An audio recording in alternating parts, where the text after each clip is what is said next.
On a Tuesday afternoon, a woman named Claire got a phone call from her neighbor. The neighbor was calling to check on her because she had just received a panicked call from Claire's own number. The caller claimed Claire hadn't shown up for work in 3 days and asked the neighbor to go knock on her door. Claire was standing in her own kitchen when she took that call. She hadn't missed a single day of work, and her phone had been sitting in her hand the entire time. Someone had deliberately spoofed her caller ID and pretended to be a worried friend. They didn't want money. They didn't want data. They wanted to trick the neighbor into walking across the yard and verifying if Claire was physically inside her house. That single phone call instantly destroys the illusion of domestic security. It confirms that a faceless, highly motivated threat is standing somewhere outside, actively mapping her physical boundaries. Phone spoofing happens all the time with automated scams. But automated scammers don't do localized research. The person who called the neighbor knew the neighbor's name. They knew the exact nature of their relationship, and most chillingly, they used the specific, affectionate nickname Claire had privately used for that neighbor for years. The police arrived, took a report, and gave her the only advice they could: lock the doors, stay inside, and call if anything else happened. This left Claire sitting alone in a locked house, forced to accept that a predator had already successfully studied her life in detail. This timeline visualizes a psychological concept known as the low hump. The straight line represents a normal, safe baseline. These subtle red spikes appearing underneath represent moments where the brain's subconscious alarm system detects anomalies, tiny, seemingly insignificant threats, long before the rational mind can process them into actual fear. A locked door is a final defense, not a preventative one. The threat had already spent 8 months training Claire to ignore him. When we look at the full cluster, we see a predator who has already won the battle for access long before he ever touched her front door. Let's walk back the timeline. 3 months before the call to the neighbor, Claire's inbox started filling up with subscription confirmations. They were highly localized: a neighborhood hiking club, a regional meal delivery service. Things she might actually be interested in, but had never signed up for. She hit unsubscribed and forced herself to move on. She told herself it was just aggressive algorithm marketing, eager to avoid feeling like she was overreacting to a minor digital annoyance. 6 weeks before the call, she was on her daily 5:45 a.m. run. It's a dark, isolated hour. Twice in the same week, she passed the exact same unknown man running in the opposite direction on her highly specific route. Again, she pushed the observation away. She labeled the thought dramatic and assumed it was a simple coincidence of shared public space. Then, 2 weeks before the call, the light bulb on her front porch went dark. When she finally climbed up to replace it, the filament wasn't burned out. Someone had manually unscrewed the bulb just enough to break the electrical contact, plunging her front exit into complete darkness every morning.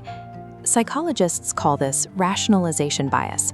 It is the mind's powerful, innate tendency to invent benign, everyday excuses for strange occurrences. We prioritize logic and social normality because acknowledging that we are being targeted is a reality the brain is biologically desperate to avoid. None of these events were coincidences. They were a patient testing phase, probing her digital footprint, tracking her physical routines, and manufacturing blind spots. He deliberately kept the disruption low to map her vulnerabilities without triggering a full panic response. The police investigation eventually found the source. It was a man named Daniel, a perfectly friendly coworker from a different department at the hospital where Claire worked. Daniel didn't hack a personal device or place a tracker on her car. He used the hospital's shared internal calendar software. By simply searching her name in the staff directory, he could invisibly monitor her daily meetings, shift changes, and time off requests for months. This scatterplot charts Daniel's employee swipe card data for the hospital's secured parking garage.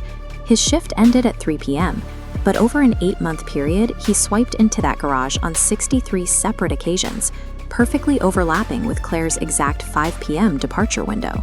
When investigators seized his phone, they found nested, hidden folders.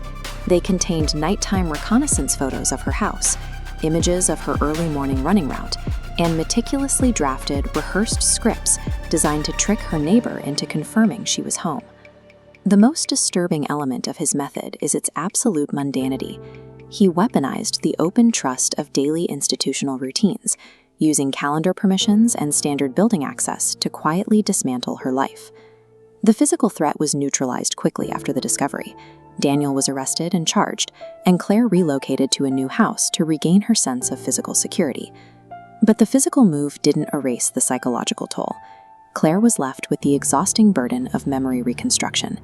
She had to sit down and retrospectively reevaluate 8 months of friendly smiles in the cafeteria and coincidental elevator rides, recognizing them all as moments of active predation. During that reconstruction, she made a devastating realization. She recalled a distinct, unnameable tension she used to feel walking to her car in the evening. She had always brushed it off as overwork, but her intuition was accurate the entire time. Her body had been successfully detecting a threat. She had just talked herself out of believing it.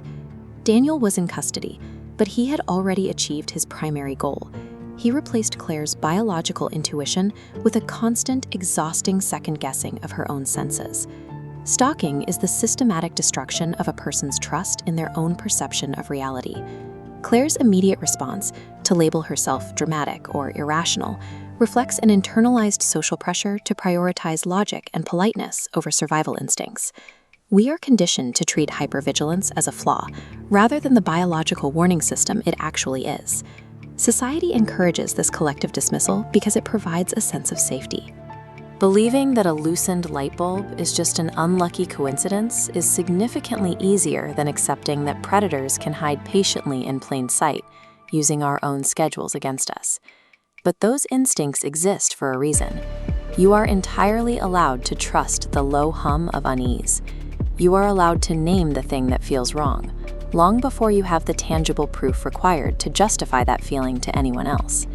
Because by the time the danger is provable, by the time the threat is explainable, and by the time it is finally visible to everyone else around you, it has already been a reality for a very long time.